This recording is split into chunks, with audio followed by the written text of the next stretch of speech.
76% of Americans live paycheck to paycheck. 64% of Americans that have businesses break even or lose money. Most people don't have any money and have accepted the fact that they don't have any money. They don't have any leftover money. They're fearful of money constantly. They overspend. They don't know how to produce money. They definitely don't know how to multiply it. The land of the brave and the home of the free, it's not even close to the truth. It's just important for people to understand that complaining has no value.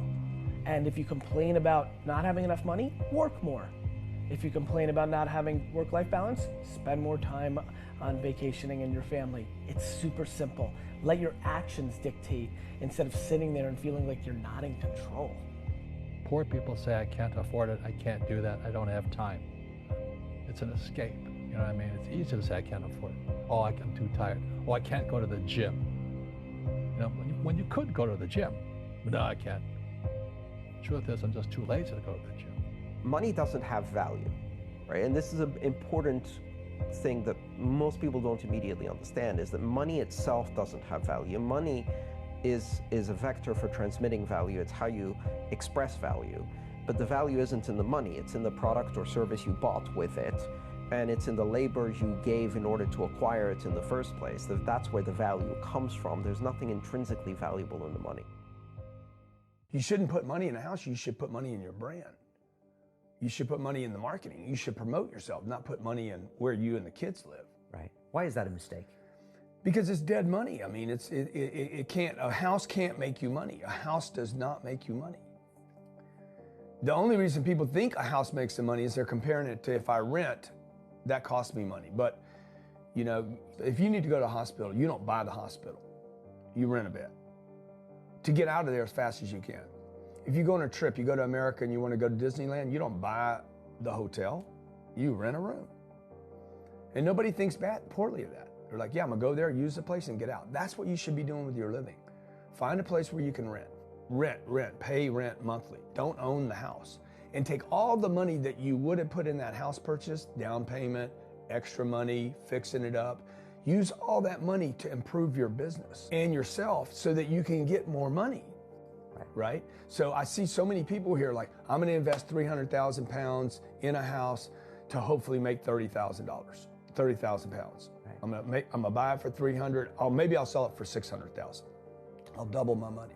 Fixed in one place, by the way, where no money comes to you. Money does not go to homes. Right, and that's a big thing on your career is moving locations. Yeah, I've moved 5 or 6 times. I can move another 4 or 5 times. Because people who stay in the same place get too comfortable. If you study wealthy people, they're mercurial.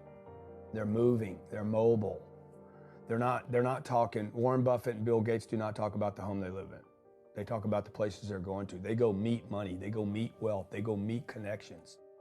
People are stunningly accepting of anything if they actually believe that's the purest form of it.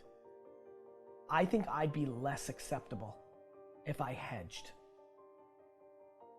I really do. People will accept you. People accept everything.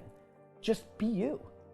Be you, and clearly people like react. When you're trying to fake something and you've got bad intent, well then that's visceral and we hate.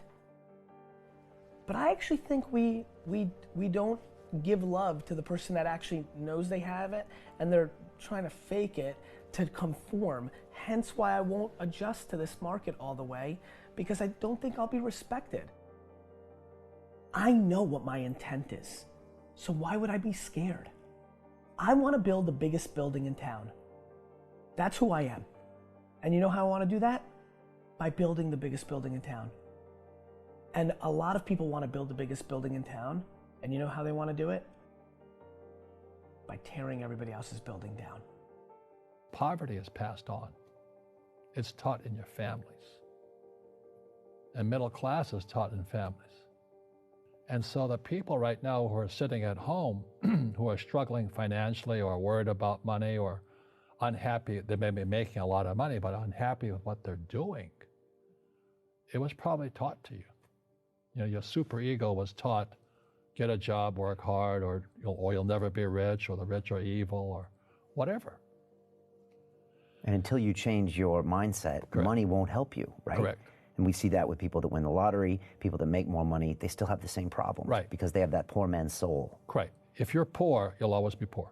That's really hard for people to understand. Yeah, the money will disappear that fast. Just like most pro athletes, you know, they make millions of dollars, and what, 65% are bankrupt 5 years later? It's because they come from poor families. Now you tell them that, they get very angry at you. It's not, it's the rich fault. You know, it's you guys ripped me off and government ripped me off. But unfortunately, what Mr. Lipton was saying, it's passed down genetically. That's the frightening thing. And it's interesting when you commit to something, little gifts just start automatically showing up. It's a phenomenal thing. It's happened my whole career. When I fully commit, somebody will bring me something. Okay. And then look, then keep your eyes open. And by the way, the package may come wrapped in a package you weren't thinking about. Hard work. Or like a voice, or like a person, or you know, maybe from a different direction than you thought, or an offering where you're like, you read something about this and that's not the thing. Like all throughout my career, it's come in weird kind of ways. If you ask for help and somebody shows up at the door, maybe invite them in. Okay. Regardless of what the packaging is or what you've heard about it or whatever.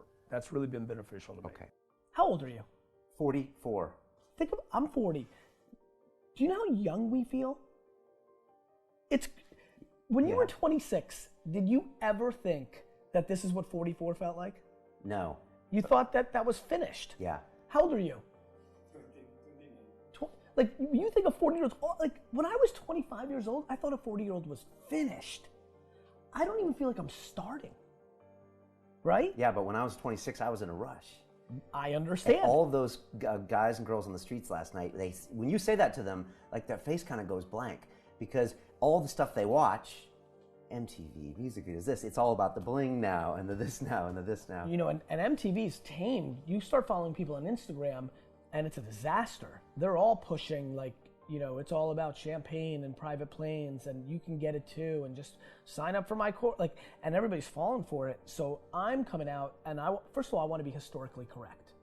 Nobody in 100 years is going to watch that video and say that I was full of crap. I like that, right? Number two, I want my legend to grow. I'm always fascinated by politicians and world figures. Like Winston Churchill, his brain continues to grow, right? I want that. When I'm dead, I want to be in the ground at peace knowing my legend's growing. Like I want that. I want that in the business world. And so I'm giving real advice, and real advice looks like this. When you're 19 and you can spend 7 full years learning your craft, meeting people that are mentors, being patient, and you wake up and you're 26 years old, you have your entire life in front of you and you've done great foundational work to go on and then be successful. You know, I have bad luck too. I've had financial crashes. I've had people stab me in the back, but they're all good because I grow from it. That's spirituality. Right. You know, people who are afraid of making mistakes, like they teach in school, they don't ever grow. Because spirituality is there's good and there's bad, there's right and there's wrong, there's up and there's down. Most people only want to be right. They only want to be positive. Well, you can't have that. That's not reality. And the average person, the reason they're poor is they haven't failed. You know, they play it so safe. They haven't made any mistakes like they're taught in school. That means they don't learn anything. That's why the school system's actually fundamentally corrupt. It's anti-education. Right. Don't make mistakes and don't ask for help.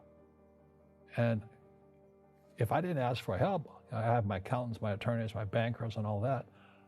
You know, I go into business like a rugby team. You know, boom, boom, and we kick butt.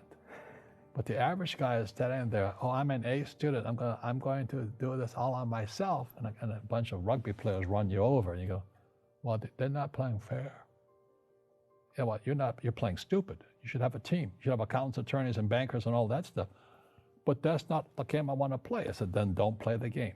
You know, the game of business is played with accountants, attorneys, bankers, hate to say it, politicians. You know, you got to know the game. Like, I don't want to hustle. I want to prosper. I don't want to grind. I want to create a machine that monetizes. You know, I'm not shameful of money. I want money. I want a lot of money. I want to give money away. I want to raise a lot of money. You can't do that if you're broke.